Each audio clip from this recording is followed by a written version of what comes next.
他本是学院公认的废柴少年，却成为大陆唯一一个暗系天才，拥有的新手法术都将进化为禁咒，仅只是略微出手，就让所有强者为之震动。只因这是一个全民转职的时代，废柴的宁风也明白自己的天赋，天天只游荡于王者荣耀，可他却拥有着一个青梅竹马。即使宁风的天赋很差，也在时刻督促着他。汪月则是觉醒5星职业的天才校花，宁风也摆烂选择抱住他的大腿，二人的打闹也惹得旁观的众人躁动。16岁的5星职业天才，自然拥有着众多的追求者。看着眼前女神的另一面，众人也只能咬牙切齿唾弃宁风不配拥有。在这个游戏现实融合的世界，年满16岁便有机会觉醒异能，成为人们所称为的冒险者。18岁的宁风却满脸淡然，这已经是他第3次参加觉醒，在汪月的逼迫下，也只能来走走过场。身为全校第一个传奇人物，出场也受到众人的嘲笑议论。宁风也不以为意的来到晶石旁，随着手放在晶石上，宁风也明白如往常般的结果。可下一刻，晶石发出耀眼的蓝光，就算是他也不禁瞳孔骤缩。晶石发生反应，就代表着肯定能觉醒，而蓝色光芒则代表着是法术系，觉醒也会自动习得初始技能。此时的宁风也完成觉醒1星，习得技能泥沼术。身后的齐伟老师也不禁惋惜，而下方的人群也开始了猛烈嘲笑，觉醒了也是一个1星的废物。此时野崎老师也询问着宁风觉醒的技能，喊了几声后，宁风才如惊醒般回应，以为是他受到了很大的打击，沉寂了那么久，到头来却仍然是一个1星。随后伸手将装备给予宁风，换好就到下一关去吧。而宁风还处于刚才觉醒的震惊中，原来刚刚他还另外觉醒了系统，并且获得2个被动技能：黑暗同源，你不会遭受黑暗之力反噬，使用禁咒时没有任何代价。奥秘赠禁咒可以每周无消耗释放1次，但黑暗之力则是这个世界最邪恶的力量，禁咒属于最高等级的法术。刚刚最垃圾的泥沼术也成功蜕变黑化为禁咒，秽土躯壳。黑暗能力的特殊也让他不禁皱眉，希望自己的实战测试不要出现意外。转眼间便来到下一个考点，50人一组进入秘境与怪物对战。首先需要确认自己的技能，宁风也打开自己的属性面板，查看刚刚黑化的禁咒技能秽土躯壳，召唤异世界的黑暗之力形成保护罩，能够碾碎一切靠近的敌人。黑暗禁咒4个字的危险程度，如果是邪恶法术，被人发现的话我就惨了。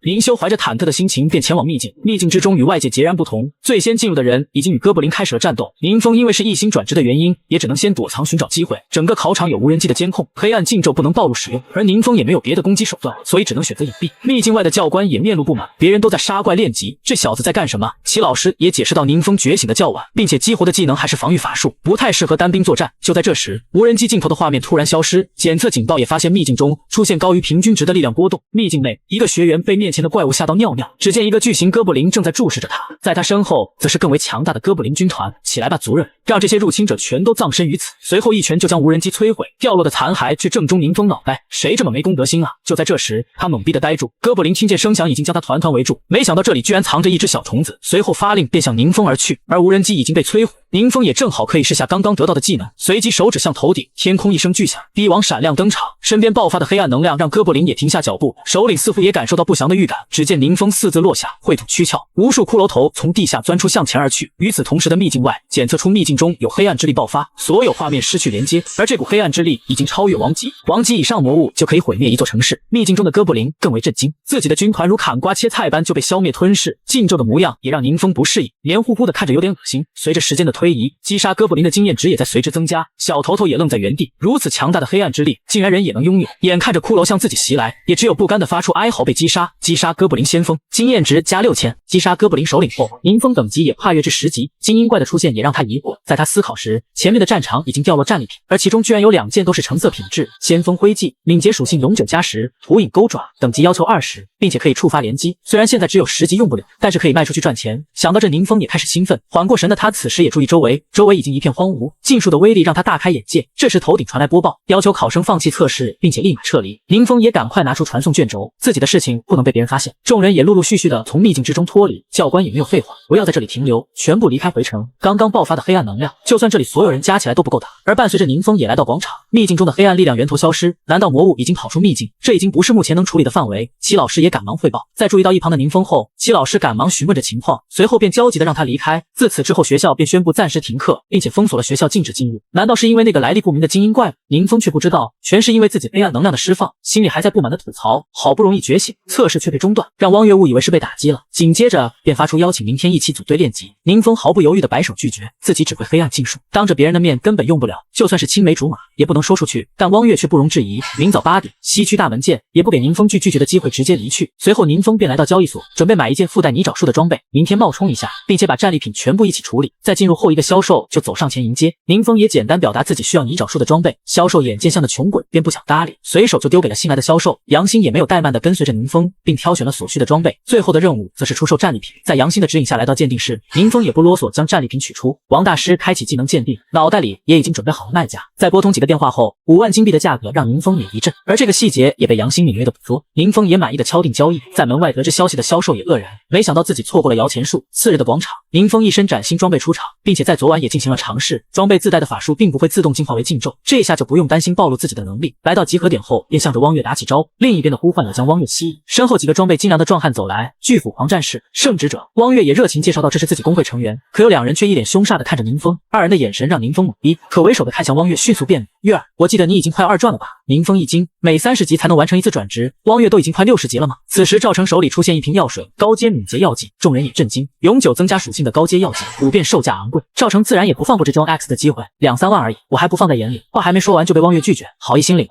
礼物你拿回去吧，也不给赵成说话的机会，转身便准备离开。赵成面子丢失，伸手便指着宁风开喷，你真的要在这种废物身上浪费时间吗？一心的废物，这辈子都不可能有什么出息。宁风则无语，真想一个禁咒就给他嘎了，随后转身也不屑的看着他，区一个只加3敏捷的药剂，也有脸拿出来啊？小弟也在一旁拱火嘲讽，只要你拿得出来，我跪下给你磕头。听见这句话的宁风瞬间来劲，右手一道晨光闪出，汪月，这是我送给你的礼物，先锋徽记。汪月则两眼懵逼，这是啥？以前从来没有见过，众人也不可思议，怎么可能有永久加持的道具？宁风也不过多解释，便将其递到汪月身前，先锋徽记也化为金光向汪月融合。感受到加成后，汪月也兴奋，属性真的永久增加了。赵成此时已经冷汗直流，磕头记得响一点，我耳背听不清。众目睽睽下的赵成骑虎难下，团员也避而远之，迫于压力双腿落下，重重一声响起。宁风也没有太在意，摆摆手就拉着汪月离去。汪月也拿出早就准备好的技能书，等你升到相应的级别，就把他们都学了。清一色的都是紫色品质，虽比不上先锋徽记，但也很贵。宁风也没有拒绝他的好意，随后便来到秘境险恶墓园的外围，开启了漫长的刷怪时间。而有了快60级的汪月，也只是在旁边手比666蹭经验，但是这里的经验值太低，又不能告诉汪月已经10级了的他也服了。这时汪月的手机响起，是刚刚的圣职者。月儿，刚刚收到消息，大 boss 堕法巫妖即将出现，机会难得，你要过来吗？在汪月接到组队邀请后，宁风也终于得到解脱，那你去安全区等我，不能乱跑。此时的他兴高采烈，终于能去偷 boss 了。随后便目送着汪月离开。宁风眼神瞬间凌厉，大 boss 的出现，看来今天没有白来。昨天学习的2个技能，正好可以试试威力，而自己的被动技能全都可以免费使用一次，10级的局限只能有3个技能栏。宁风也决定现在去偷个 boss， 提升一下自己的等级。但在险恶墓园中怪物众多 ，boss 只在秘境深处的高塔出现，不少小队已经听到风声前来，最前方也已经开始爆发大规模战斗，首当其冲的就是汪月和赵成所在的宿世公会。而这时的秘境险恶墓园深处，一个黑暗禁咒传送开启，宁风从中走出，不愧是禁咒级的空间魔法，仅仅1瞬便到达目的地。极行术所蜕变的虚空岛行，虽然只能持续1个小时，但也已经足够。此时地面也冒出一团黑岩 ，boss 从其中钻出显现，一旁突然出现的宁风让他懵逼，抬手便施法拉开距离，看着与之接触的爆炸光芒 ，boss 也渐渐缓过神，无自量力的冒险者，吓死宝宝了！你怎么敢一个人就来的？正在破口大骂的他，丝毫没注意宁风已经传送至身后，因为我不想把战利品分给别人。还不等他有所反应的时间，宁风已经抬手召唤由火球术蜕变的黑暗禁咒天雨火雨，刹那间天空出现无数火石，径直全部向 boss 砸去。待灰尘散去，已不见半分踪影，连带着一连串的提示声，周围的小怪全部被消灭，自己的等级从10级直接来到30级。最终 boss 堕法巫妖给的经验高达5万，战利品也随之掉落，幽暗魂石和堕法之坠也正是现在自己所缺的东西。随后宁风便拿起巫妖徽记开始吸收，细致的声音也随之响起，检测到特殊物品巫妖徽记本知识，可开启隐藏职业亡灵巫师或激活隐藏职业全系法师前置任务。宁风惊喜，隐藏职业天生罕见，没想到这些徽记是激活隐藏职业的关键，而真男人要当就当全系法神。随后便选择激活全系法师前置任务。此时的另一边，因为宁风天雨火雨的覆盖，黑暗能量一部分泄露，导致魔法波动席卷，让赵成和汪月也不得不撤退。罪魁祸首宁风则已经潇洒离去，来到了转职大厅。进门后便有一名人员接待，您好，是来领取转职任务吗？说罢便开始登记宁风的材料，也没有因为宁风18岁才一爪嘲讽，紧接着嘱咐流程操作后便离开。这时也有一名人员紧急来报，那股黑暗力量在险恶墓园再次出现，短短2天出现2次王级威胁，让上级注意。而委派他前来的目的则是请求女人所在的孤影小队出动。宁风此时也领到自己的转职任务，可冒出的不仅仅只有亡灵巫师，还有着前面所选的全系法神。他毅然决选择全系法神任务，隐藏职业的特殊性，任务难度也上升到 S 级。与此同时，险恶墓园秘境深处，因为黑暗能量的特殊，国家也出动孤影小队前往调查。而这个组织的存在非常特殊，其中成员都拥有罕见的隐藏职业，并且能够运用黑暗之力进行战斗。可现场的残骸也让他们无计可施，强大的黑暗之力即使消散很多，仍然四处充斥着，现场也没有任何蛛丝马迹，罪魁祸首造成破坏后就消失，无法推断对方目的，目前只能请示上级增派援手。而此时的宁风道家是怡然自得，升到30级后多出4个技能栏，想到这他将奥法护盾与禁咒秽土躯壳融合，被动技能因此变为秽土守御。宁风也没想到禁咒镜可以融合低阶法术生成新的效果，随即将落炎术和秽土躯壳、天与火与一起融合，得到被动技能土元素精通，所有土系法术效果加 20%。虽然用了2本技能书，但技能栏还是空了4栏。第二天宁风便来到交易所，也浑然不理上司的势利眼，径直便找向杨欣询问，随即拿出2本技能书记手，然后并说明自己需要法师技能书。王大师则陷入沉思，竟然是紫色技能书，随即派人了解宁风背景。而在宁风的帮助下，杨欣的提成也终于足够自己爸爸的医药费。想到这的他就想以身相许，而就在这时，前方突然出现利刺，直接将司机洞穿。杨欣反应过来时已来不及惊呼，天空中一个传送门出现，无数个魔物是从中钻出，其中正有一只在车前将其拦下，吓得他是急忙跳车。看着那虎视眈眈的魔物，杨欣只能被迫反击，可只有一转的他释放的法术打在魔物身上不疼不痒，不仅如此还引起了魔物的暴怒，抬起利爪便向他刺去。就在这时，一个人影出现在杨欣身前，仅仅一击就将魔物师失手分离。解决后便让杨欣寻找安全的地方。此时的周围也已经被黑暗之力腐坏，秘境已经开始与现实融合，而这些秘境出来的怪物，一心的普通人无法应对。这时一个老六偷袭而来，男人看清老六时却是一惊，你是变异者吗？可在对面人类一般的怪物却不屑一笑，我不是那种垃圾货色，是黑暗之力的眷顾者。此话一出是让他一愣，攻击也随之接踵而来，一拳便被打飞2米半，至少有3转以上的实力让他震惊。面对着黑暗禁忌之力和自称眷顾者完美融为一体，男人毫无抵抗之力的被击碎。就在眷顾者沉醉于自己的力量时，胸口的声音将其拉回现实。卑微的人类，不要自我陶醉了，你的力量是我赐予的，如果没有我，你将和你的同类一样，只是土里的爬虫。仅仅只是声音就将其震慑，向我证明你还有存在的价值，把这座城里的人全都作为祭品。而这时宁风才慢悠悠从厕所走出，看见面前的场景是顿时一愣，自己只是蹲了个坑，外面已经尸横遍野。一旁的魔物也注意到他，瞬间一跃就向宁风冲去，但还没接近到他，便被地磁直接洞穿，附带法术地磁岩壁，今天买的武器正好可以试试威力。眷顾者也注意到这边动静，迈着自信的步伐向前走去，黑暗之力幻化的手向宁风捏去，可轻而易举的便被挡下。刚刚的黑暗来源慌了，凭借着自己的感知，宁风的威胁远在自己之上，而且还有更加恐怖的死亡气息。此时的宁风也不装了，瞬间将包裹的大手震碎，吓得眷顾者是冷汗直流，急忙呼唤胸口的大人，却没人回应。与此同时的传送黑洞，所有魔物吓得赶忙往回跑，仅仅2秒半就消失得无影无踪，只留下懵逼的眷顾者。依附于他身上的黑暗之力也随之消失，紧接着便被地刺直接嗝屁。宁风也深呼一口气，竟然用了2个技能才解决。趁着现在四周无人，他也赶忙搜集战利品跑路。不久后孤鹰小队也支援前来，但有一个男人已经抢先一步搜寻痕迹，这也让孤鹰小队警惕。男人也亮出身份，我是云外幻境成员杜安。而所谓的云外环境是全部由格斗家组成的非官方组织，并且形式神秘，没有人知道根据地。而刚刚自称眷顾者的男人就是他们的成员，背叛了组织。杜安调查跟踪才到此，但此时双方也懵逼的不知道是谁动的手。神秘强者宁风已经在家里欢呼雀跃，刚刚掉落的物品中，2件橙色格斗家套装让他兴奋，还有一枚挂坠，却没有任何品质和信息，这也让宁风好奇，不会有个药老什么的藏在里面吧？此时挂坠的内部空间中，一头魔物看着外面的场景，是一动也不敢动，生怕被宁风大佬发现蛛丝马迹，赶忙吩咐切断一切联系，不要暴露咱们的位置。就算这样，也让他心惊胆战。第二天的医院中，一开始重伤的周队长也被救回，在他的回忆中，是杜安的一出现，敌人就打开秘境裂隙逃走。一番说辞也让孤鹰小队相信。宁风此时也来到下一个目的地。您好，我要去做转职任务，可以通行吗？耗时2分半后，宁风也来到转职任务目的地，屹立在秘境的辉阳神殿。可等级较低的他并没有发现身后的黑影，而黑影则是云外幻境的杜安。在几天前的交易所中，杜安假意要购买格斗家套装，打听消息，宁风的2件战利品刚好符合要求。而看见实物后，杜安也确定正是师傅的遗物，随即便亮出身份询问宁风消息。4转的实力让王大师是冷汗直流，迫不得已只能将宁风位置说出。跟踪宁风的杜安也不敢相信，如此年轻的一个人竟可以击退传送秘境的入侵。而根据消息，师傅的遗物就在其身上，如果强者不是他，也是他背后之人。靠近神殿后，也有少部分人在此练级。宁风双手插都缓缓走进门口，而就在这时，隐藏的小怪发动偷袭，可剧烈的攻击连宁风防御都破不了，让一旁跟踪的杜安是直接懵逼，竟然是连怪物都攻不破的绝对防御。随后怪物见到宁风后转身便向四周逃窜，直到他停下脚步，一尊石像赫然屹立在宁风身前，而石像此时是一动也不敢动，生怕被一个技能秒了。宁风也绕过他，根据系统提示向里走去。房间中6翼天使已经准备好战斗，但感受到宁风身上的气息时，毫不犹豫转身逃跑。突如其来的反转让宁风一愣，一旁跟踪的杜安更是震惊。宁风此时也看向自己全系法神的前置任务，正是击败眼前的6翼天使。仅仅只是1转任务就如此变态，6翼天使则向天穹飞去，只想逃离这里。只见宁风对其伸手抬起，黑暗禁咒之力在手中凝聚，天空中一只眼睛撕裂苍穹，主动技能雷眼坠空发动，刹那间雷电风暴将其包裹。仅仅一瞬，6翼天使始在其中灰飞烟灭，跟在后方的杜安吓得瘫倒在地 ，BOSS 就这么被秒了，让他们补一。他心中也猜测，宁风难道是传说中的8转强者？宁风却早就习惯了禁咒的威力，橙色神圣徽记也落入手中，而这正是任务所需的完成条件。随后嫌麻烦的他便准备用传送卷轴返回，身后的杜安叫停宁风，让宁风大惊失色，这人什么时候来的？自己的禁咒不会被看见了吧？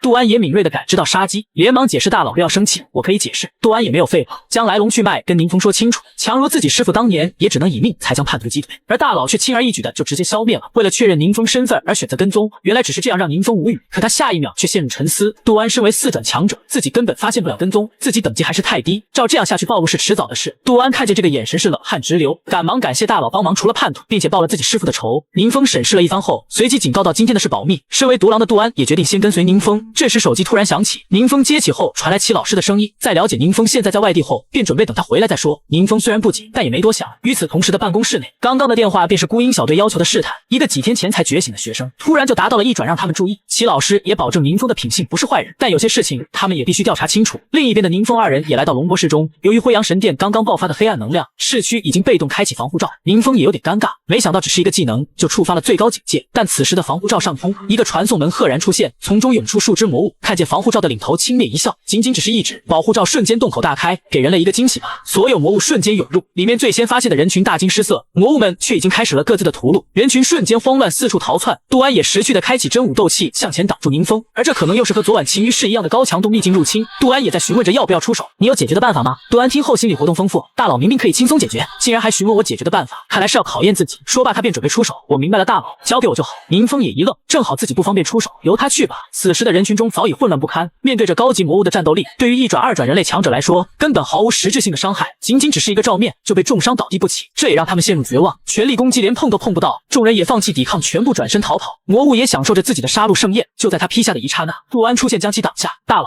这里就交给我吧。杜安发力将他击退并拉开距离，在魔物惊愕的目光下，乘胜追击发动技能，只见刀影弥漫他的全身，魔物毫无招架之力爆体而亡。强大的战斗力让众人震惊，宁风心里也在赞叹卧槽，那么牛逼啊这小，但表面还是一副平静，做出大佬的评价，有点东西。他也没想到眼前的杜安竟是5星隐藏职业秘传武者，没有了手里的怪物也开始逃窜，人类的反击也正式打响。杜安也来到宁风面前复命，宁风是直接竖起了大拇哥，你做得很好。如此强者对他毕恭毕敬，也让周围的人猜测宁风的身份。随即杜安也将战利品拿出交给宁风，2道橙色光芒更是让他们惊呼卧槽，分别是敏捷系的技能书致命追击，还有恶魔捕盾。这时龙博士的防卫也叫住2人，其中一个男人紧随其后鞠躬感谢，而他正是龙博士的市长蔡东明。为了表达感谢，他将刚买的飞行卷轴当做礼物，并且把远程交易所的至尊黑卡递给宁风，这也让宁风一惊，至尊黑卡只会发给极少数成功人士，并且拥有各种特权，看来眼前的市长身份不简单。在市长的请求下，宁风也答应龙博士以后有危险可以向他求助，有了大佬的保护，众人是欢呼雀跃。随即宁风便使用飞行卷轴离去。此时的秦于氏转职大厅，光月也从其中走出，而他接到的转职任务却让众人震惊，竟是 S 级任务，并且解锁了从没见过的隐藏职业。在转职阵中时，系统提示显现在他眼前，因为拥有先锋徽记的缘故，可将原职业迅捷射手进阶为尖锋优异，从而转职任务也发生了相应变化。以前从未有过这样的情况，让汪月懵逼。而想到当时宁风送给自己的从容自信，汪月内心也以为宁风早就知道，直接让众人羡慕坏了。除了恼羞成怒的情敌，暗自下定决心必须要找到徽记。此时的宁风也拿出徽记交接任务，伴随着金光闪烁，宁风胸口引入光芒，开始了转职，不仅属性大幅提升，还增加了新的被动技能，可以准确无误的操纵禁咒。而他们完全没注意的是，一旁的苏兰正看着2人。身为4转实力的杜安，即使放在全国也是凤毛麟角的强者，此时如小弟般跟着宁风，让他疑惑。齐老师，接下来就看你的了。齐老师也向前将要离开的2人叫住，杜安也识趣的到一旁等待。在得到宁风承认自己确实是1转时，齐老师也没有过多追究原因，但接下来的问题让他已经，你受到黑暗之力的侵蚀了吗？宁风也强装镇定的回答，为什么这么问？因为近期的秘境入侵，很多人受到黑暗之力的影响，逐渐转化成了新的变异者。与此同时，齐老师拿出一块黑色晶石，把你的力量注入这块晶石，它会显示出你体内黑暗之力的含量。宁风此时也略微沉默，却被齐老师抓住马脚。宁风内心也知道，只有检测才能打消他们的猜忌。随着他手和晶石接触的一刹那，晶石瞬间炸裂。宁风此时也陷入懵逼，就连齐老师也没遇见过这种情况，尴尬的他也挠了挠头，这是怎么回事？当初苏兰交给他时，只是演示了一番，注入能量后，魔晶会产生抖动，抖动幅度越剧烈，说明黑暗之力的含量越高。而直接炸裂的情况他也不懂。想到宁风的家境和遭遇，齐老师也相信他就此作罢，并且还特意准备了1转礼物送给宁风。礼尚往来的宁风会感谢齐老师的照顾，反手就掏出一件盛装圣洁羽翼，也丝毫不给齐老师拒绝的机会，转身便带着杜安离开。2分半后，苏兰看着碎裂的魔晶也陷入沉思，这种情况他也是第一次见。他此时担心的是高层的昏庸，如果将宁风当成威胁怎么办？想到这的他便宣布到此为止。宁风可能已经超出了现有的认知，并且吩咐暂停对宁风的调查，将相关信息严格封存。既然宁风不希望暴露自己的秘密，重心就放在他身边的格斗家身上。现在的宁风则在发愁，自己每次练级都要破坏一个秘境，这样持续下去，迟早会引起很多麻烦。杜安此时也说道，如果不在官方备案过的秘境练级，会不会好一些？最近世界发生变异，涌现出了许多新的秘境，有一些官方抽不出精力和资源去管理，也有一些被邪恶势力占据。而现在这种秘境最适合大佬你，目前自己手上正好有2个，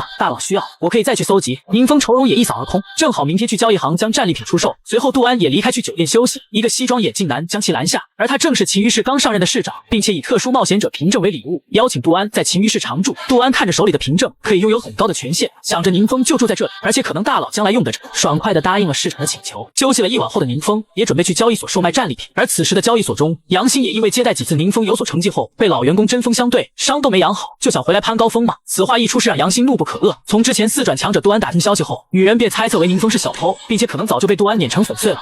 这时一个突刺从地底向他袭去，宁风此时也出现在他身后。抱歉，你的嘴实在是讨打，我没忍住。被羞辱的女人暴怒而起，赶忙呼叫守卫。杨欣也赶忙让宁风快走。远程交易所上面的势力不小，一般人根本得罪不起。王大师也如之前女人一般，以为宁风就是个招摇撞骗的小偷，毫无废话的招呼保安就向宁风而去。宁风此时也不慌不忙，掏出自己的至尊黑卡，让2个保安看了是当场愣在原地。而这正是远程交易所的至尊黑卡，之前龙博士蔡市长送的礼物。王大师不敢置信的急忙打电话确认，电话另一头的蔡市长是怒气积攒，自己好不容易才争取来的，你不会把人家得罪了吧？说罢便赶忙准备前去秦于市解决。王大师此时已经欲哭无泪，想起了当时打听格斗家套装的4转大佬，如果有他当面对质，就算蔡市长也得卖几分面子。2分半后，蔡市长和杜安马不停蹄的赶来，感受着2人凶狠的目光，女人直接吓得一脸懵逼，这才注意到旁边已经面如死灰的王大师。蔡市长也询问宁风的意见，毫不犹豫的就让2人收拾东西滚蛋。不过蔡市长敏锐的发现，宁风对杨欣的态度不像刚才2人，他也叮嘱着杨欣好好干。而宁风今天来此的主要目的，则是打听一个名为终末遗毒的东西，但2人听的是一愣一愣的，怕露出马脚的宁风赶忙说自己是在网上看到的。原来就在昨天晚上，宁风将其老师送的技能书拿出查看，在被动的影响下开始蜕变为禁咒，随着一阵光芒注入脑海，获得被动技能，吸收终末遗毒中残余的黑暗之力，转化为自身属性，从而询问他们有没有听过终末遗毒这个词。但刚刚的结果显而易见，宁风也明白只能去寻找答案。在与蔡市长告别后，宁风也受邀来到杜安的别墅，因为是4转的原因，所以拥有特殊待遇。这时秦于市市长打电话来访，由于市里发生了几次灾难，上方派遣调查组想了解情况。杜安看向眼前的大佬，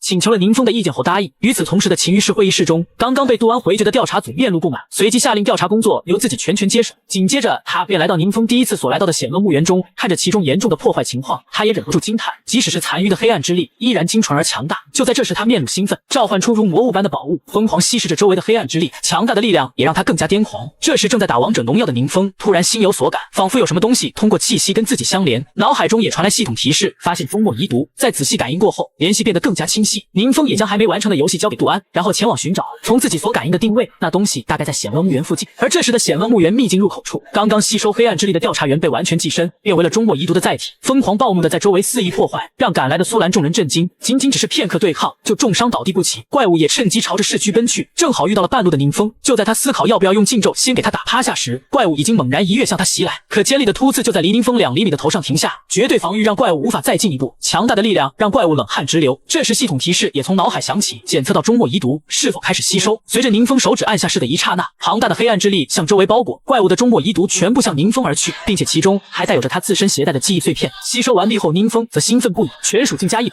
就算是3星职业从0级升到3转，也不可能有这么富裕的家底。除了属性的增加，脑袋里还多了些奇怪的画面。杜安受到传讯也赶到此地，询问着发生了什么。宁风轻描淡写的指了指干尸的怪物，便转身一跃而起离开，速度之快让杜安懵逼，大佬不是法师吗？这个速度已经超过很多敏捷系职业，看来是自己肤浅了。而2天后的监狱中，调查员也招供怪物就是自己，曾经自己在一个秘境里发现了那件魔物，可以操控黑暗之力成为自己的力量，借着调查的机会进入秘境吸收黑暗之力，却没想到魔物失控反噬，还好有神秘大佬的出现，让秦于市免于灾难，这也让众人为之开心。这时他们也询问杜安是否见到过神秘大佬，杜安也从容淡定，确实有幸见过一次，却让众人瞬间打起精神。在杜安的引导下，将所有的功劳推给了那个不存在的神秘大佬，这也让众人打消了对宁风的猜忌。与此同时，另一边的宁风也明白终末遗毒就是那些秘境魔王留下来的残骸，而之前脑海多出来的画面就是魔王生前的记忆碎片，从中获得的记忆也让他沉默。秘境在黑暗之力的累积下会出现阶段性的增强，一旦被入侵的时空无法抵挡，就会迎来世界末日。而现在所在的时空中，觉醒者的培养路径并不完备，能达到4转的强者都极其稀少，觉醒者的职业甚至也没有达到最佳形态。如果继续这样下去，人类只有死路一条。但通过碎片得知，其他时空之中也有成功击退秘境入侵的案例，只要多搜集一些遗毒，就可以将其中经验传播出去。但现在这些经验已经超出了现有认知，具体怎么传播还需要慎重重考虑。这时汪月的电话将他思绪拉回，完成了 S 级任务的他也成功转职为尖峰优异，开心的便邀请宁风共进晚餐。约定好后，汪月也从转职神殿中走出，团员也庆祝两人二转成功。庄 X 的情敌见状，便趁机邀请汪月与大家共进庆功宴，被汪月直接拒绝。这些小牛马哪有宁风重要，转头径直便直接离去，让情敌是恼羞成怒。到了晚上，宁风看着眼前的烤全羊是口水直流，果然还是抱住汪大小姐的大腿好使。汪月此时也说出徽记所带给自己的帮助，徽记竟然能激活新的隐藏职业，也让他一惊。这时他想起从魔王的记忆中得知，这个时空的觉醒者职业并没有达到最佳形态，难道徽记就是提升的方式之一？汪月此时也惋惜，如果能买到徽记的话，就可以送给宁风和战队里的伙伴，这也让宁风心中一暖。就在这时，正要动筷的汪月右臂传来一阵刺痛，让宁风神经紧绷。由于转职任务是 S 级 BOSS 太过强大，导致自己受伤，所以就算治疗过，也得休养一段时间。宁风也没想到 S 级转职任务不是自己一个技能的事吗？此时一个陌生号码来电，电话那头直呼宁风大名，并且传来不容置疑的语气：“你不用管我是谁，你的徽记是从哪里获得的？”宁风直接无语，直接挂断电话。这二傻子没事吧？因为月儿在旁边，自己也不能太张扬。不多时，吃饱喝足的二人也准备回家。疲倦的宁风是想直接睡觉，可看见眼前的场景是睡意全无，自己的房屋如小偷入室般乱七八糟。这时卧室传来一阵脚步，只见一个普信金毛出现，宁少爷回来了。而宁风也听出这就是刚刚打电话的二傻子。普信金毛显然还没意识到问题的重要性。宁风眼色凌厉，是谁派你来的？普信金毛却自恃强者的高傲，区刚觉醒的垃圾，竟敢用这种口气跟我说话。就在这时，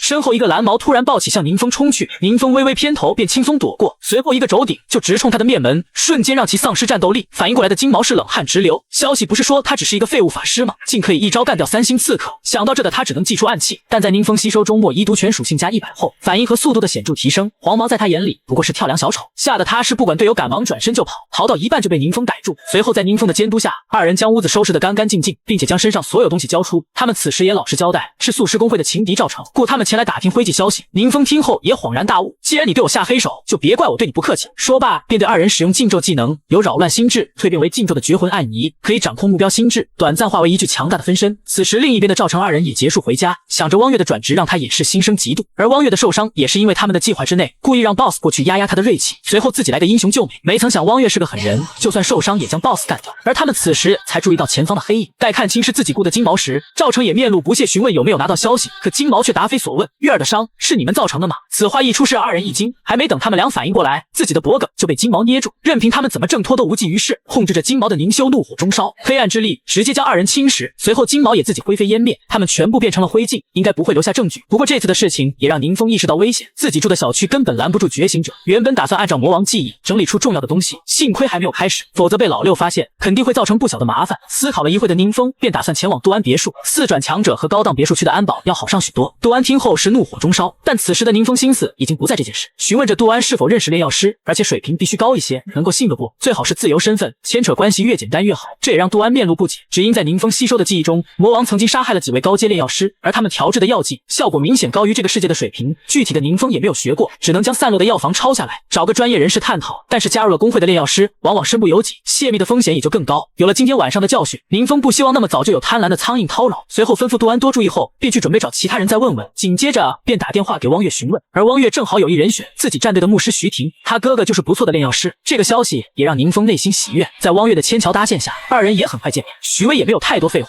直入主题，想看看药方。而药方的材料没有什么特别，但炼制方法比较复杂，以前没出现过。说到这的他询问宁风此药剂的作用，宁风脑海中回忆了一番，据说是让经验获取提升100%。此话一出，是将徐威直接惊掉下巴。徐威在得到药方后，迫不及待的便准备去尝试。在经历了2分半后，客厅的3人也被一声动静吸引，只见一个蓝色物体到处飞窜，正是徐威实验的史莱姆。但下一刻就被一个火球轰炸，徐威兴奋的手舞足蹈。刚刚自己喝了一点配好的药剂，用史莱姆作为实验，没想到真的可以提升100%经验值。此话一出，是让汪月和徐婷懵逼，没想到世间还有这样的药剂。徐威当即就让二人保密，随后看向宁风询问接下来的打算。如果将其售卖，绝对能赚到难以想象的财富。宁风听后也若有所思。就在这时，手机消息铃声打断他的思绪。由于最近秘境入侵的频繁出现，所以学校决定组织练级。在同学群聊中，宁风捕捉到重要信息：经验药水在市场上供不应求，但现在不能急着卖，可以先给自己人用。一旦推到市面上，必然会造成轰动，还会引来很多的觊觎之人。不如先将身边的人培养起来，扶持为自己的势力，到时候也不用怕别人动歪心思。而看着眼前满眼期待的二人，宁风也决定先从月儿的战队开始。此时他也拿出其他的药方给徐威查看，但徐威看到后却沉默不语，上面很多材料直接没听过，有一些倒是可以制作，但自己的等级还不够。果然终归是异世界的药方，也不是都可以制作。随即在汪月的邀请下，宁风也只能被迫跟随团队一起练级。就这样5人小队便准备出发，齐老师也带领着班级已经在排队等候进入秘境。宁风的出现也让他们注意，居然旁边还跟着汪女神，而因为宿师公会的原因，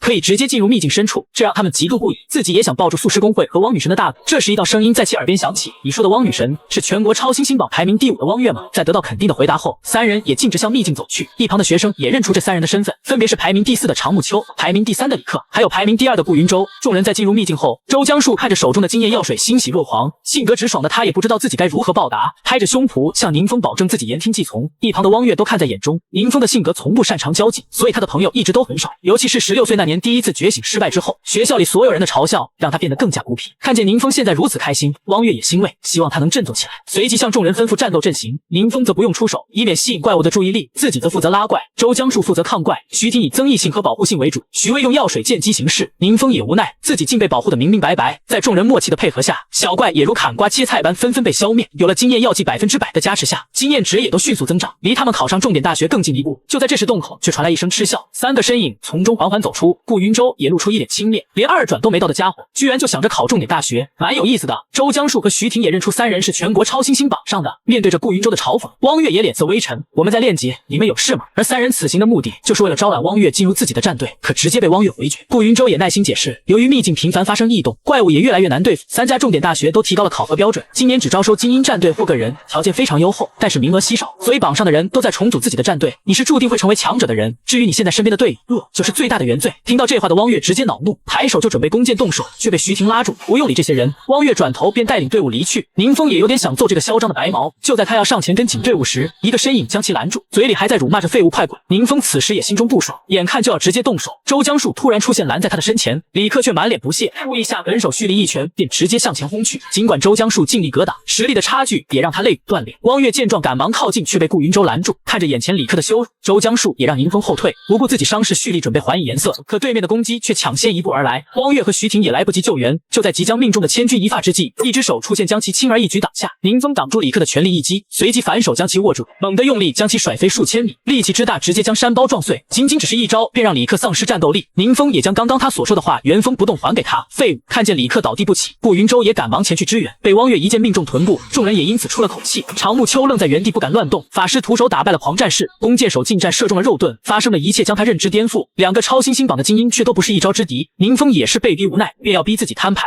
随即让小婷赶忙给大树治疗。在他的治疗发动下，大树的伤势也在逐渐恢复。治疗完毕后，宁风便让大树将李克装备扒下，当做他的战利品。顾云舟是欲哭无泪，这是抢劫，你们怎么敢的？可回应他的则是一个技能。宁风出现在他面前，你说什么？我没听清。其实我身上的装备也不错，要是您看得上，尽管拿去。宁风对这个变脸也是无语，随即警告其如果事后报复的话，自己不会手下留情。这时另一边的常木秋发声，将自己装备主动交给小婷。宁风也不免感慨，你还怪懂事的嘞。说罢便带着众人离开练级。汪月此时也垂头丧气，本来还想带你练级，谁知道你居然这么厉害。但他也知道宁风一直没说出来，肯定是有原因，还是月儿最了解我。汪月突然拍了拍宁风肩膀，不管怎么样，我都为你感到开心。这时身后的几人也赶忙向前询问以后想去的大学和工会。宁风也没有考虑过那么多，大学和工会都是管理比较严格的地方，一不小心就会泄露秘密，对自己而言似乎没什么加入的必要。随即转移话题，带领众人往深处出发，加快练级速度。虽然不能使用禁咒，但凭借属性加成和被动技能，使用装备附带的法术也够用了。就这样忙活了几天后，宁风也回到家，有自己经验药水的加持下，才升了1级，让他苦恼。习惯了禁咒洗地越级杀怪，自己都快忘了这才是正常的升级节奏。随后的几天中，宁风便放飞自我，变强了还要跟别人一样倔，那变强的意义是什么呢？不如多玩2天放松一下心情。这时手机铃声响起，杨欣打电话告知最近会举行拍卖会，询问宁风有没有时间参加，反正最近没什么事。宁风也答应前去，杨欣也准备现在将拍卖品的目录给宁风查看。不多时，杨欣便带着1人来到宁风家中，正是顶替了王大师位置的唐大师。宁风也查看着此次拍卖的目录，宁风也在快速的浏览，滑到其中一个药剂时让他一愣，这不是自己的经验药剂吗？难道徐威将自己的药方泄露了？宁风随即脸色微变，询问唐大师药剂的来源。唐大师也实话实话，这是苍瑞公会委托拍卖的物品。苍瑞公会是全国7大顶级公会之一，实力非常雄厚。难道是徐威偷偷把药房卖给了他们，或者他们对徐威做了什么？想到这的他继续追问是从哪里来的。唐大师也解释道，他们发现了一处新型秘境，称之为神之试炼，并且只能单人攻略。秘境分为许多层，每通关10层试炼就能得到相应的奖励，药方则是其中之一。杜安也是第一次听说这种秘境。宁风也打消消了徐威泄露的念头。这时系统突然想起，通过试炼秘境将他的力量为你所用，失败惩罚，抹除宿主。这还是系统头一次发布任务。随后将杨欣二人送走后，杜安也登录特殊网站查询秘境资料，不多时就找到秘境信息，看起来像是一座巨塔，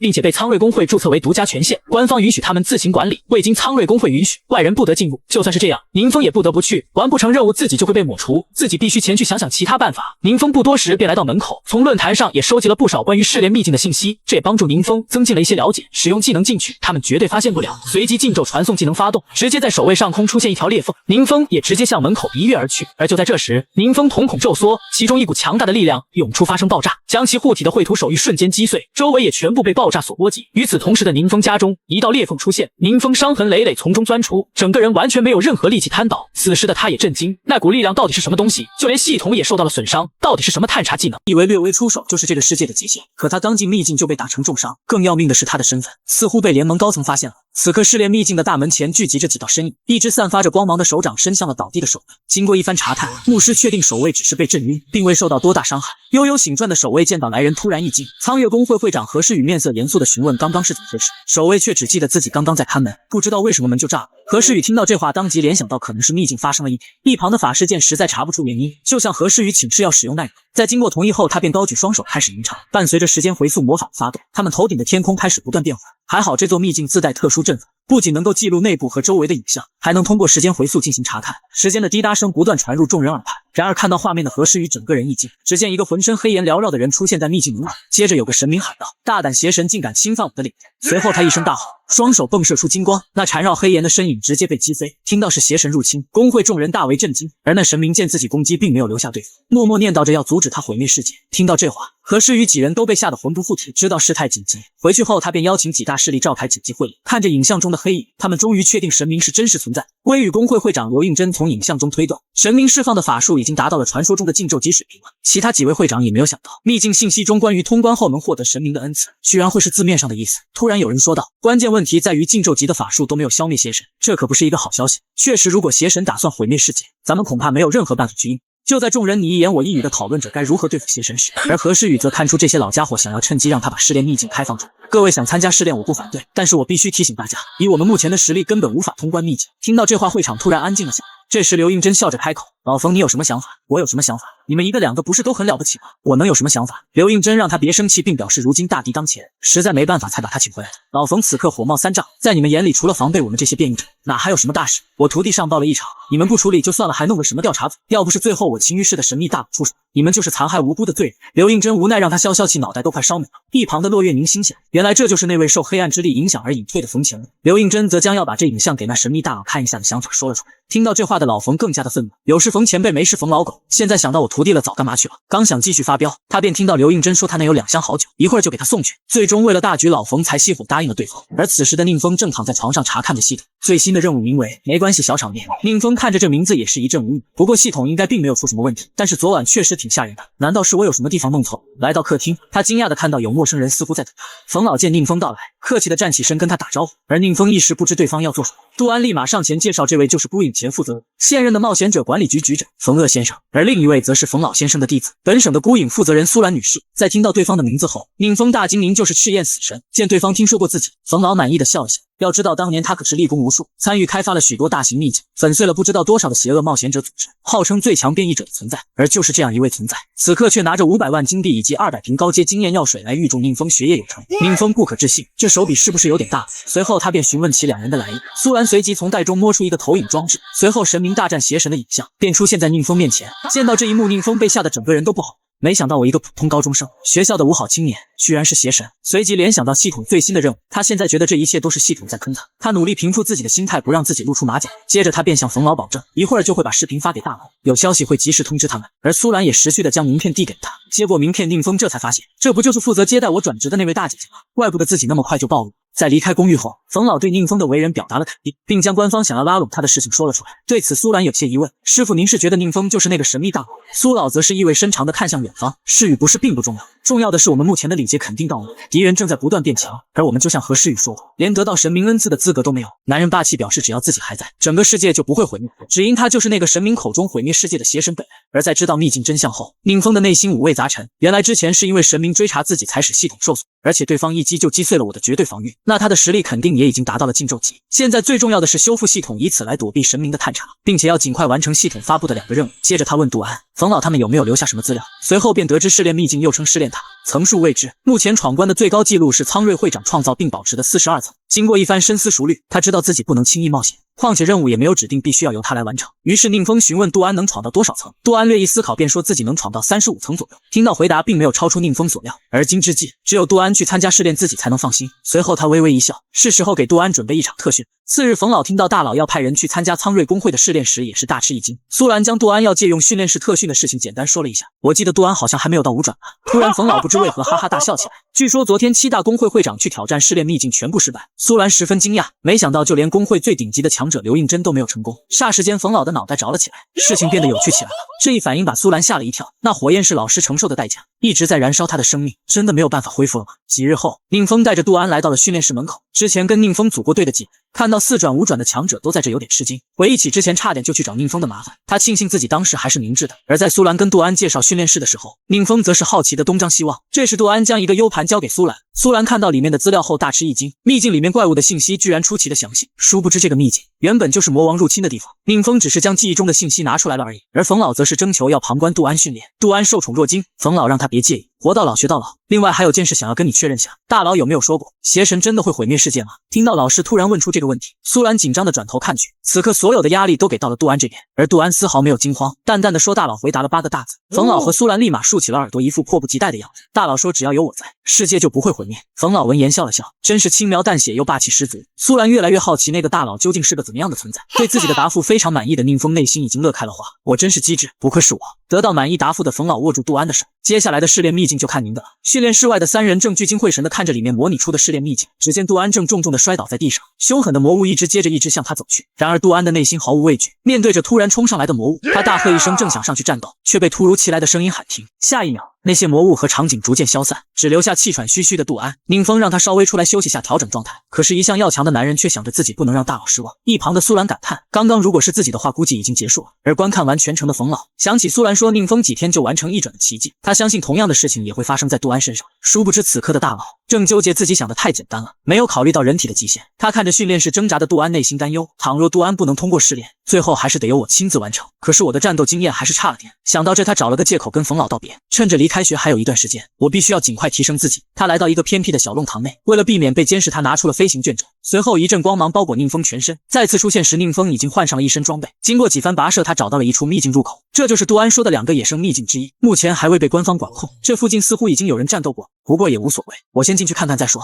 然而刚走出秘境，竟有一群变异者对他高呼魔王万岁。原来就在刚刚，为迎接魔王降临的变异者们已经将秘境周围屠戮殆尽。接着一名手下就看见有一道飞行卷轴的光芒飞来，得知此事，领头人丝毫不在意，只认为又是来围剿他们的蠢货。献给魔王大人的祭品当然是越多越好，就刚刚的那些可不够，能在今日将魔王大人唤醒，还都是托了他们的福。话刚说完，周围的小弟们发出一声欢呼，殊不知倒在一旁的受害者尸体上正有一只微型通讯器打开着，他们的所有谈话被受害者的其他成员听得一清二楚。得知魔王降临的队员头上冒出了冷汗，随后他便将山上变异者说要发动秘境入侵的事情告诉了队长一行人。秘境入侵会腐化最近的城市，我们昌陵市危险了。队长很快冷静下来，4小队估计已经全军覆没了，咱们上去也无法阻止秘境入侵。他想到秘境中怪物的强大实力，城内魔法护罩又起不到阻拦的效果，我们根本拦不住。他让其他人回去通知官方尽快疏散人群，而自己则准备留在原地，随时汇报秘境入侵的情况。小队成员还想说些什么，却被队长直接喝退了。没一会儿就只剩下了那个高大的身影留守原地。队长仰头望天，感叹为什么偏偏选择今天呢？随后他拨打了自家宝宝的电话，他说自己今天有紧急演习，让他不要害怕并乖乖听妈妈的话。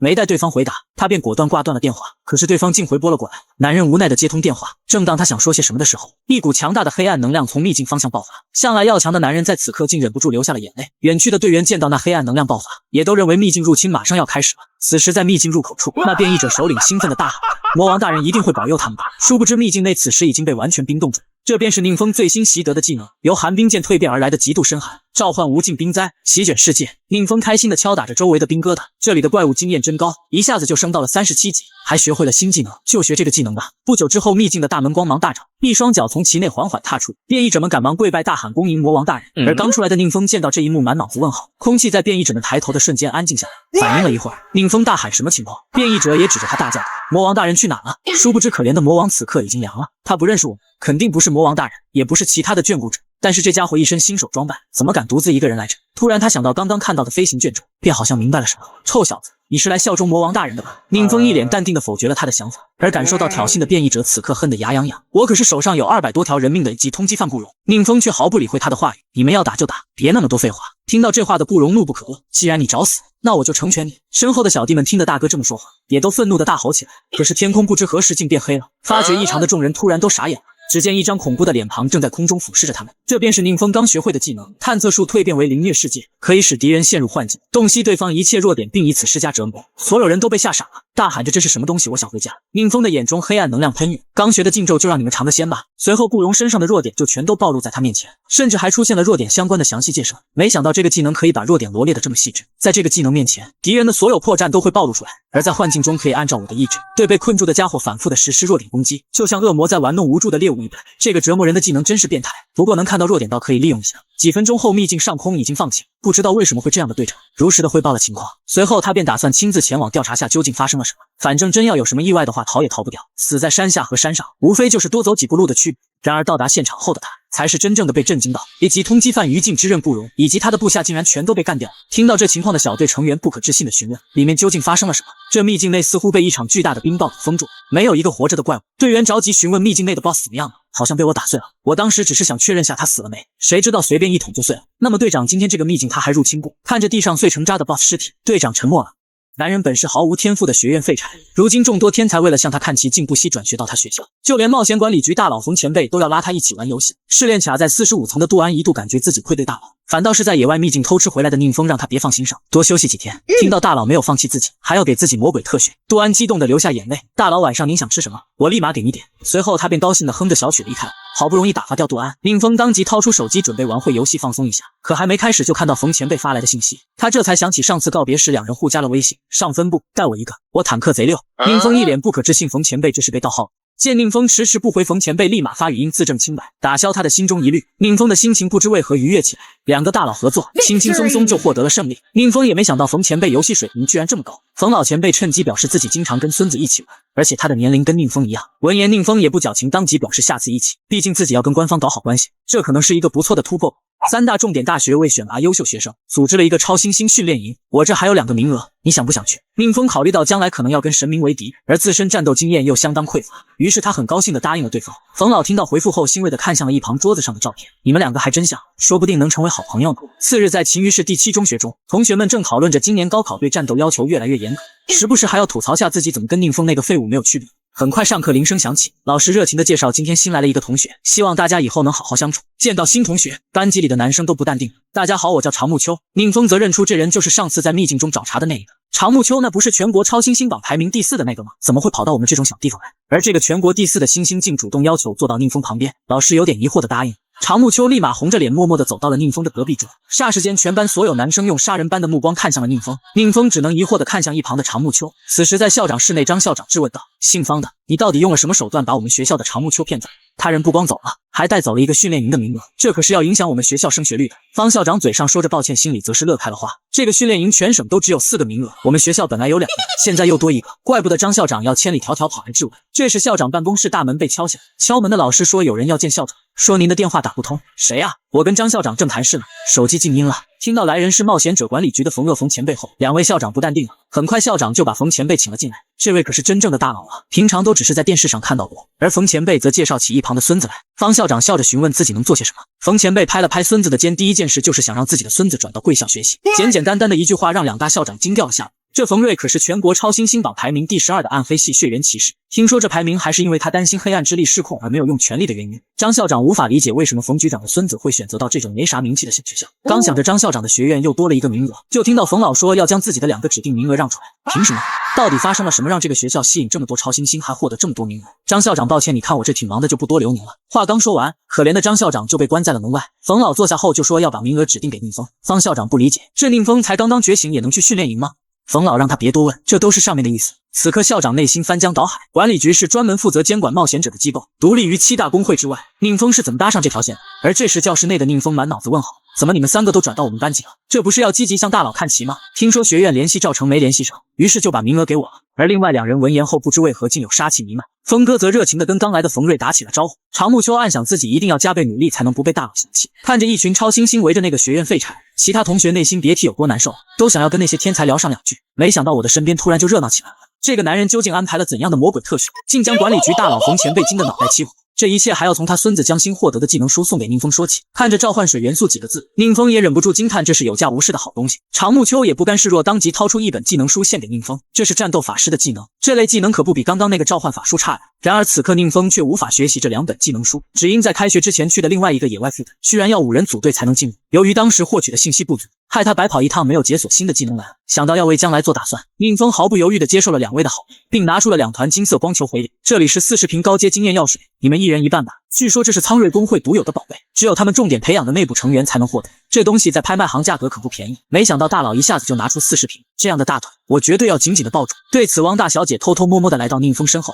说也有东西要送给他。宁风有点不耐烦，问他有什么事。只见对方拿出一瓶金色药剂，这是威哥新炼制出的，让我转交给你。见到药剂的那一刻，宁风的脑海中瞬间有了想法。放学回到家，杜安兴奋地跟宁风打招呼，大佬说这周要对我进行魔鬼训练，但是直到今天都没有再重提这件事。正当杜安担心训练的事情时，就见宁风掏出一瓶金色药剂，这是徐威刚刚炼制出的新药滋养药水，可以治愈体内长期积累的暗伤，你先喝上1瓶，然后我们开始魔鬼训练。杜安激动地拿过药剂，并感谢大佬费心了，随后毫不犹豫地喝了下去。转瞬间他感觉浑身暖洋洋的，整个人轻松了许多。宁风笑了笑，这药剂确实很不错，上次我被禁咒打伤，1瓶喝下去几乎就痊愈了。接着宁风便让杜安做好准备，接下来就是魔鬼训练时间了，更是郑重嘱咐，感觉自己撑不住了，要赶紧开口。闻言，杜安没有丝毫退意，反而将身体状态调整到了最佳。看着杜安那坚定的眼神，宁风也不迟疑，他发动凌虐世界。杜安身上的弱点清晰地出现在了他的眼前，看着正在逐步恢复的损伤，他知道那食药水在起作用。杜安被宁风这么一瞪，感觉浑身不自在。随后他就听到宁风说，原力超载并不适合他，不仅会对肺部造成伤害，另外技能搭配也有严重错误，导致无法顺畅衔接。杜安闻言震惊，没想到大佬一眼就看穿了我的问题所在。在讲解了所有问题后，特训正式开始。杜安在凌虐世界的幻境中不断的挥刀，可是那些攻击就像知道他的动作一般，只是几分钟，杜安就有点撑不住的蹲到了地上。还好之前有群小白鼠让我熟悉了这个技能，这样倒也不至于伤到杜安。不过痛苦是避免不了的，但是效果看起来还不错。而杜安知道这世上只有大佬才能让自己变强，自己绝对不能让他失望。想到此，他便重新振作起来。训练才刚刚开始，就这样几日后的模拟训练室内，一只怪物正凶狠地吼叫着，杜安则灵活地在他对面不断的攻击。只见他高高跃起，躲过了怪物的爪击，随后一个后空翻，伴随着一声大喝，手中的双刀就插进了怪物的后背，一声痛苦的嘶吼传出，而杜安已经安稳地落到了地上。他微微一笑，抹掉嘴角的血迹，喊着下一关。观战的冯老和苏兰都震惊了，只因已经没有下一关了。听到这话，杜安终于松了一口气，随后便直直地躺倒在地上，他激动得掩面而泣，不敢相信地说自己是不是成功了。而冯老此刻更是兴奋，没想到半个月的时间就能将一个4转冒险者调教到这种程度，我们管理局一定要跟这神秘大佬搞好关系。对此他越想越兴奋，自己的脑袋不知不觉又着了起来。他看出了苏兰的担心，让他别在意，身为变异种能活到自己这个年纪已经算是赚的。听到这话的苏兰意识到，冯老之前让外孙转学难道是在托孤？这时他想到那个神秘大佬会不会有办法帮他缓解黑暗之力的代价。听到这话的冯老沉默了，他看向躺在地上的杜安，这事以后再说吧，我们先带他去参加试炼秘境。杜安刚恢复，冯老就带他来到了苍瑞工会。接到消息的7大工会会长早早就等候在此，刘应真更是亲自向杜安问好。这几位会长可都是5转的强者，就算是师傅都没办法让他们一起出面迎接。看来这次神明事件确实让他们乱了阵脚。但想到面对此时依旧保持从容的宁风，杜安心中还是忍不住感叹大佬终究是大佬。然而跑来迎接的苍瑞会长却一脸不服气，那冯老头搞什么鬼？竟然让我这个5转的大张旗鼓来迎接一个4转的，还有这帮老油条拿老子的秘境送人情，还自己跑来拉关系，真不要脸。很快一行人便来到了秘境入口，苍瑞会长阴阳怪气地表示想要通过秘境阵法直播杜安的强者风采。杜安没有拒绝，一口答应下来，更是拿出手机对准了秘境阵法。会长们一个个都不自觉紧张起来，手机那边应该就是那个神秘大佬了，要不要找个机会出个镜混个脸熟？而那位神秘大佬此刻正吃着薯片看着电视，突如其来的手机铃声让宁风知道试炼已经开始。经过魔鬼特训的杜安已今非昔比，各大会长看着杜安的通关速度，不禁开始怀疑起自己的等级。很快杜安就闯到了50层，面对那凶狠的最终 BOSS， 杜安毫不畏惧，眼眸中金光闪烁，没一会儿怪物就倒在了他的脚下。秘境系统随即提示成功通过试炼，会长们不敢相信杜安居然成功了。突然一道光芒亮起，让杜安吓了一跳。秘境系统提示手通奖励获得神明的恩赐，奖励内容神之敬重。看到这一幕，众会长惊掉了下巴，没想到奖励居然是敬重。苍瑞会长更是恨得咬牙切齿，这是手通奖励，那不就是说以后的人都没有机会了？可恶，这是我的秘境，手通奖励也应该是我的。而杜安这边，一道光芒扫过他的全身，下一刻系统便提示检测到冒险者职业不完善，无法习得敬重。刘应真额头冒出冷汗，不明白这究竟是什么意思。宁风则记起之前魔王记忆中曾显示我们这个世界的职业还没有达到最佳形态。正当所有人都以为无法得到奖励时，系统提示将奖励调整为神赐徽记。杜安有点不明白现在究竟是什么情况，随后他便听到系统说他的职业属于力量系，庇佑神名为12主神的真元圣灵，而他拥有3条不同的职业路线。杜安尝试点击了面前短剑符号，武灵剑尊以气御剑的强者，杀伐果断，面对强敌能爆发出强大的战斗力。武极斗圣不借用外物，一心探索自身战斗极限，一拳一脚皆有不容小觑的威力。武道冰仙擅长使用各种武器击败对手，能够在战斗中观察并领悟敌人的技能。杜安综合自身条件，选择了武灵剑尊的道路。接着他面前画面闪烁，系统提示获得凝气徽记，成色品质、力量与耐力永久提升4点，真气回复速度永久提升80%。随后那徽记便化作金光被杜安吸收。此刻秘境外的会长们发现了异常，只见秘境上空金光大盛，随后便看到完成神之试炼的提示。而不单单是秘境上空，整个世界此时都看到了这则信息。无知民众纷纷拿出手机拍照发朋友圈。宁风面无表情地看着天空中的一点，接着他便收到任务完成，试炼秘境的力量将为他所用的通知。此刻发生的一切已经超出了会长们的认知。很快杜安就从秘境中走了出来，众会长纷纷迎了上去。刘应真知道，如今杜安的实力已经不能以4转来评判，或许全世界的力量体系都将因他的存在而颠覆。心照不宣的会长们此刻纷纷向杜安抛出了橄榄枝，然而却被杜安笑着一一回绝了。回到住处，杜安激动地对着宁风痛哭流涕。宁风让他冷静，并开始在纸上画着什么。你说的神赐徽记是这个样子的吗？杜安更激动了，没想到大佬居然连徽记都知道。没什么大事，之前在副本里面打到过，不过后来就送给汪月了。没想到是这么珍贵的东西，大佬居然随随便便就送人了，看来我的努力还远远不够。然而此刻宁风并没有多么高兴，反而略带担忧。之前系统提示中显示12主神，难道我面对的威胁足足有12个？